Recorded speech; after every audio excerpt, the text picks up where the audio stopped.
Do you think Africa is poor? No, we're rich in many ways. So why do we have initiatives tackling poverty elimination? I think poverty is an issue that's everywhere. It just depends on how well people hide it. There's poverty in my home state in California and the US as well. I think in Africa, there certainly isn't a poverty of community spirit, of collaboration, of hard work. And I think as long as you have those driven people and those ambitions, you can solve any problems. Yeah.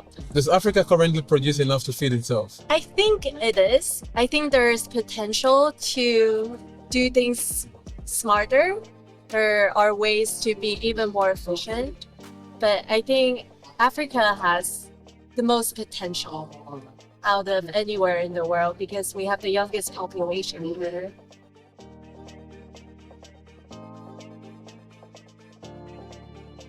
If you're listening to us on our radio platform, we welcome you also. If you're watching this, thank you very much for joining us. Yeah. All right. So let's talk about your organization. Which I think, can we say what your name again? My name is Sunny Liu. Yeah. I'm a research manager at Innovations for Poverty Action. We have an office in Accra and in Tamale. In Tamale. Both Accra and Tamale. What do you guys do? We are research organization. What we do is we collaborate with professors within Ghana and outside of Ghana. And the goal is to really, through science and innovations, look for out-of-the-box idea to solve the problem of poverty in the world. It's a big problem to solve. In the world. Yes. So you don't only operate in Ghana. No, we're in many countries. Big countries. How many African countries are you in? I don't know off of the top of my head, but in Ghana, we have been around since 2007. In 7. And what solutions so far in that time of existence have you been able to come up with? One of our longest existing project is in education. Actually, we have a very strong collaboration with the Ministry of Education in Ghana, where we have proposed at first a research project and then later on a scale up and now an implementation project for differentiated learning, basically teaching at the right level. As you know, different kids learn differently. Yeah. And in the US, in Europe, they have all these very fancy ideas about one-on-one teaching or, targeted teaching. Yeah, targeted teaching. But in countries like ours in Ghana here, we know that the resources does not allow that. I don't know how many, when you went to school, how many kids are in your classroom? Maybe 40, 50, yeah, maybe 100. even more. Yeah. Exactly. So it's very difficult for the teacher to manage all these different kids learning at different levels. What we propose is understanding where the kids are at and then teach them at the right level. And we call that differentiated learning. And this has been serving Ghana since 2007. It's one of our longest lasting projects. I see. But our most recent innovation is in the sector of agriculture. Okay. Our project is called Village Input Fair. Village what? Village Input Fairs. Village Input Fairs. And what Input. Input, yes. What does it look at? So that's why we're here I at the see. Agro show, because we're trying to network, we're trying to find out more about who are the players in the agricultural space in Ghana. But what we do is we know that farmers need agricultural inputs like pesticides, fertilizers, herbicides in order to have good yields. We also know that agri dealers would really like to sell to everyone if they wanted to. But the problem is they cannot go everywhere. The cost will be too high to sell door to door. And rural farmers don't really have access to markets such as Accra, places like this, they're farming, they're harvesting. They deal with the middlemen, of course. Exactly. They deal with the middleman, and the middleman is still too far away from them. Yeah. So our innovation solves the last mile issue for farmers. How? By organizing markets in their communities and providing financial services and delivery to the farm gate. Take that again. So you organizing markets in the communities. Yeah. Who does this market serve? The market serves the farmers and the agro dealers. And the agro what? The agricultural input dealers. Okay. Yes. So I'm just thinking from the top of my head. Already the farmers have access to their local markets. So why create another local market for them? Well, their local market is in fact not so local. They still need to travel to the market, and there are places where we are. So we are working in 6 different districts. Okay. In northern and in Savannah regions. The northern and Savannah region. So 6 districts. Is this preliminary stages? We just finished stage 1. We're moving into stage 2 at the moment. What is stage 1? Stage 1. So in stage 1, we have 120 communities that we're engaging with, but we implemented this community input fairs in 60 communities. Okay. This year, we're expanding that to 100 communities. And these are places that are not that are not easy to reach. So some of our criteria for selecting these communities to work in is that they have to be at least 10 to 20 kilometers away from a secondary town, not the primary town, secondary town. And they have to be 5 to 10 kilometers away from a tarmac road.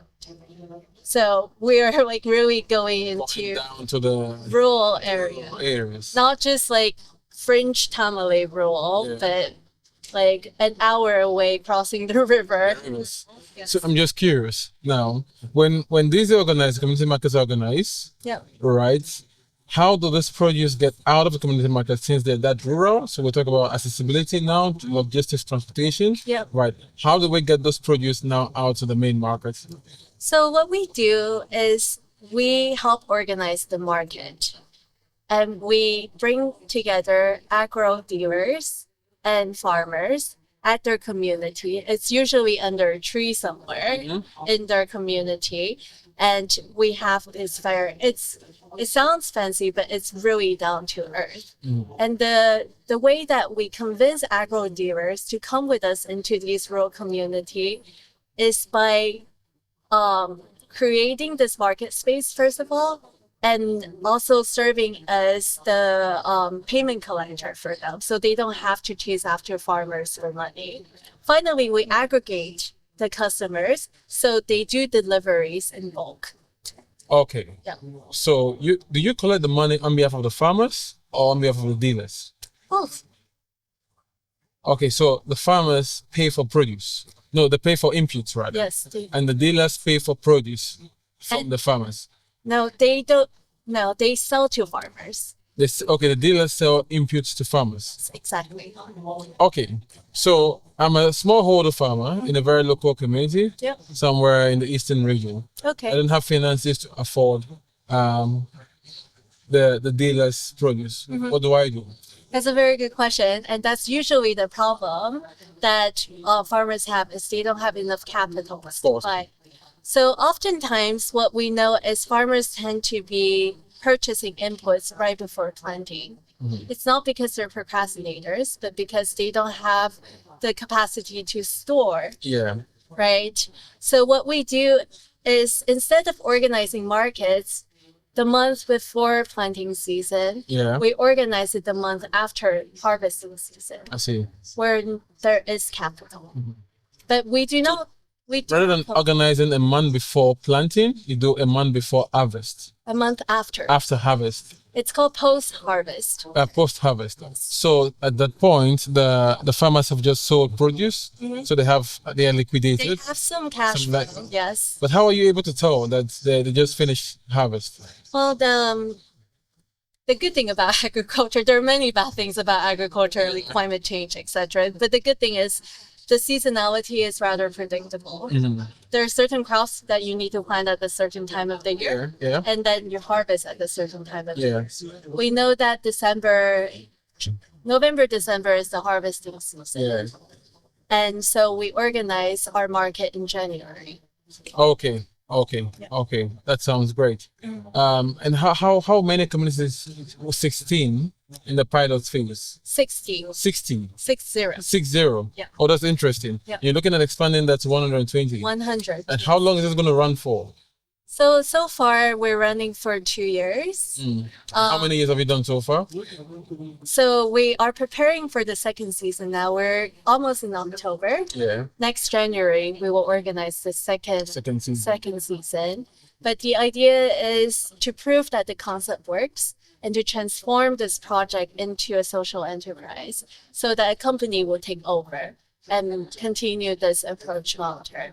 But I didn't get to maybe fully answer your question about how do farmers pay for these input. Yes. Because even when we organize the market after harvest, they have money, but they may not want to spend all of it all at once. Yeah. So what we do is instead we ask them to only pay a 10% deposit on their purchase order. And we come back over the course of 3 months to collect installment payment. Okay. Yes. So we kind of serve as a bank, a saving account for the farmers. So more like rural community bank. Yes, a little bit, but we do not charge them the high fees that some banks are charging them. Yes. Okay. I'm thinking of two things. Sustainability. Yeah. Right. So after the program is completed and then you hand it over, again, the dynamics of the market might change. So how might this be sustainable?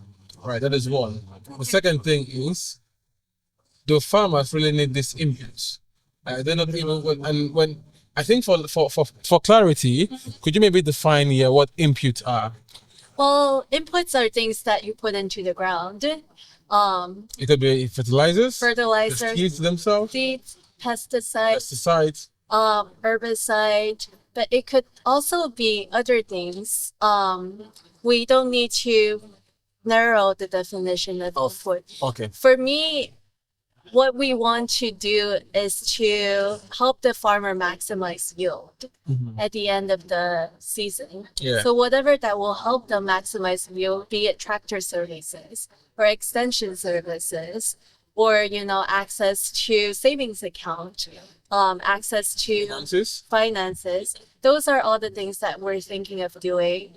But understanding that we cannot solve all the problem all at once, what we're focusing on for now is fertilizers, pesticides, herbicides, seeds, and then the rest. If this system works, the rest will come.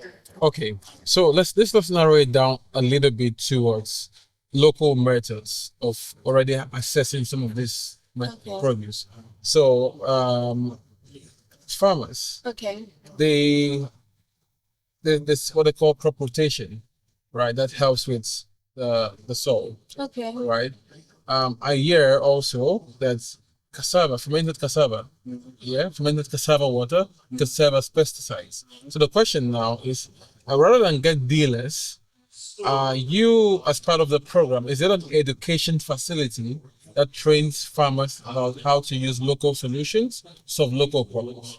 Because we're talking about access to finance, access to markets and the likes. If they don't have that, can they create local solutions based on your experience in other markets, other regions, what you've done in the past, innovation, research from the community of lecturers, of professors you're dealing with? Are they creating local educational content that helps these farmers create local solutions by themselves? Yeah, those are very good ideas, and they're important for sustainability, because we say, give a man a fish, he eats for a day. Teach a man how to fish, he can eat forever. But just because a man knows how to fish doesn't mean that he doesn't need other things. He also still needs clothes, he needs rice, right? So 2 things we are doing to address this. One of the things is there are homegrown organic solutions for agricultural input needs, but those homegrown organic solutions are not so easily scalable, right? So even if there are the knowledge there, for example, to make your own neem oil, which is a very good organic pesticide, you may not be able to produce enough to cover your entire plot. So you still need to subsidize that with some other things, such as chemical fertilizers. The information, the knowledge is still growing there. We are teaching people along the way on how to apply things more efficiently and more safely, but we cannot replace the need for chemical input at 100% all at once. Okay. And I just want to double back on that, chemical inputs. So what happens then to the health outbursts or health conditions post-harvest produce are creating? Because there are a couple of conversations around GMOs, a lot of conversations about chemical fertilizers and how trying to maximize yield is actually causing health conditions or health to individuals within African communities and across the world, right? Then that's why I asked the question about local solutions, right? How do we manage both so that we do not, in one breath, create more chaos by the implementation of chemical GMOs and the likes, right?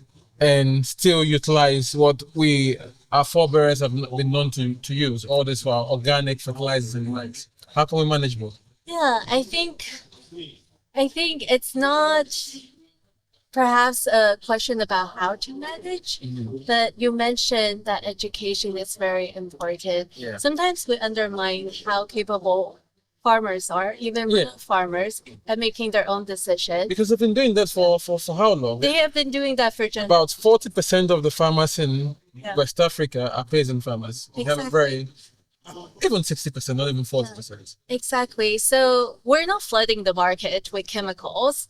We are bringing the market to them.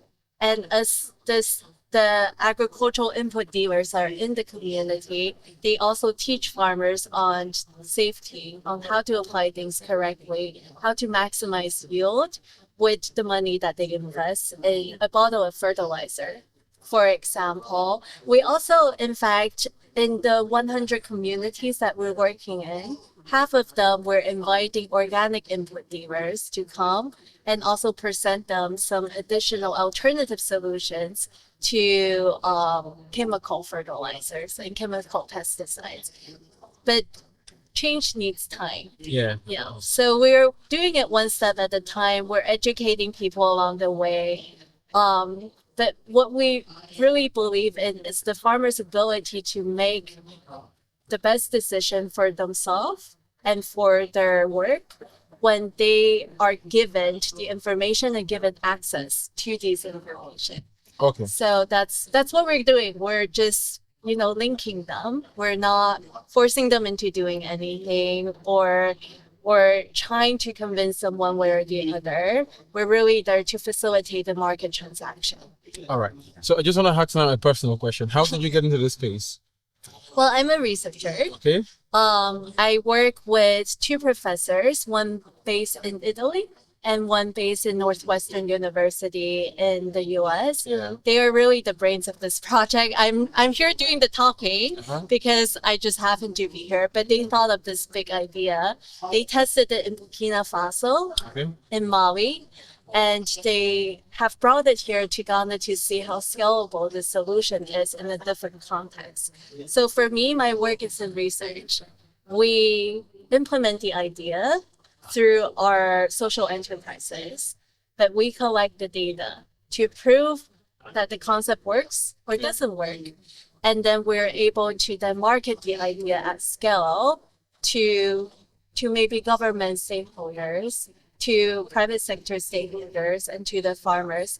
But before we do anything, we need to know for sure that it works. And that's what we're doing. We're trying to test the idea and to make sure that it works, or maybe certain things doesn't work. We would also admit our mistake, make some tweaks, try again.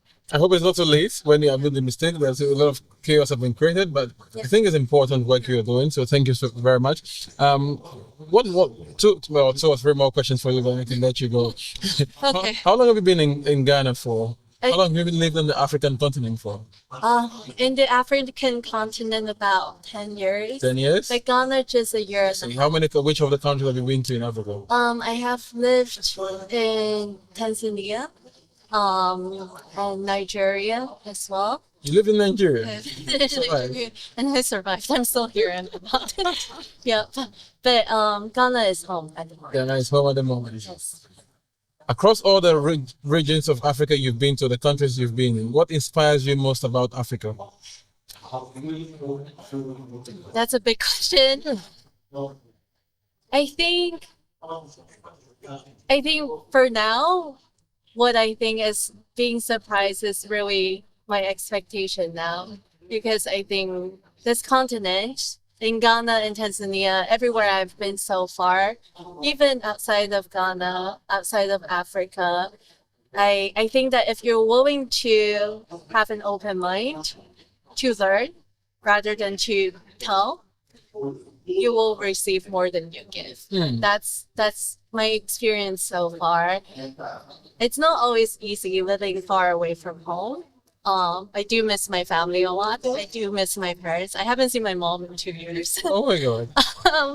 And there are challenges, but I'm very humble to be able to, learn through living in such a way. And I'm very grateful for, even strangers. I may not meet you again, but this interaction I'm learning from you about how are we promoting Africa to people who have very negative stereotypes of the continent. Yeah. So I think it's great, and I really enjoy being here.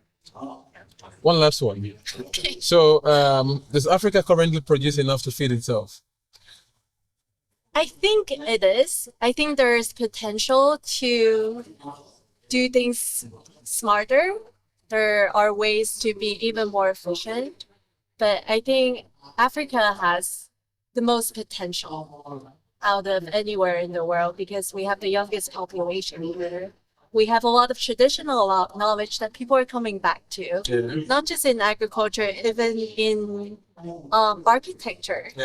Like in a warming world, people are looking into how do people cool themselves before there are ACs, right? So there is this global push to look at our roots and to find traditional wisdom. And I think a lot of those traditional wisdoms are very well embedded in Africa.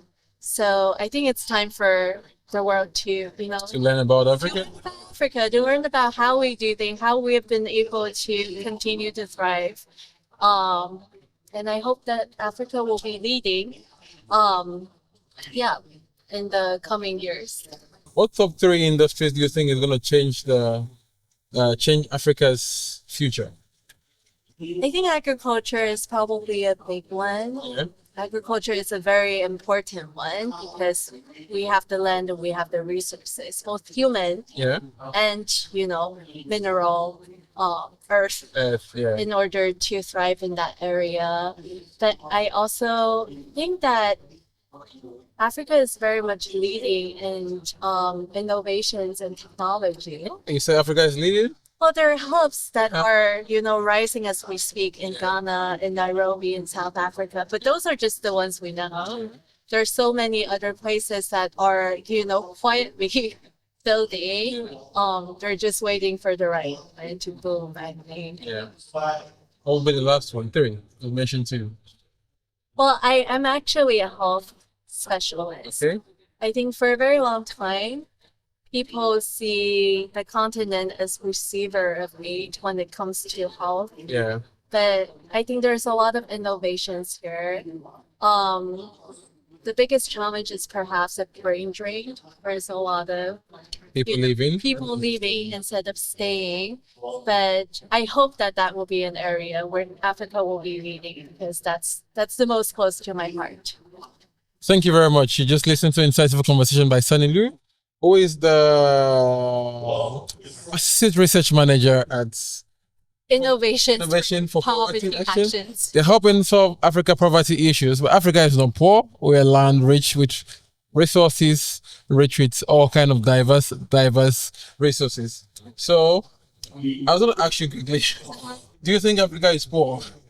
No, we're rich in many ways. So why do we have a lot of poor initiatives coming into Africa? Poor initiatives? I mean, initiatives tackling poverty elimination.